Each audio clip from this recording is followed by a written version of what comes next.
Saya Cik Ramizan binti Mat Said, alamat Kondo Rakyat, Pantai Dalam. Saya mengalami penyakit 3 serangkai lah.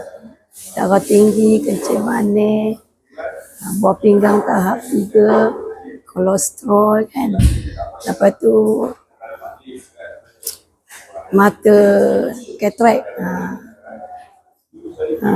Saya cuba produk DND, Moringa.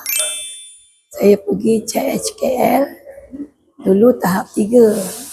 Selepas saya cek, doktor tu cakap makcik tak payah pergi hospital lagi. Akan datang, kalau yang akan datang kali last, makcik tak payah datang lagi dah.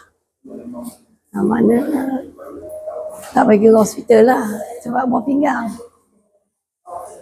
Itu bulan 1 besok cek yang last.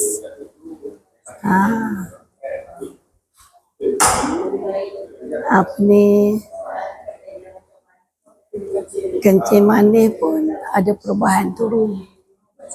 Bacaan turun. Tak ingat macam tu.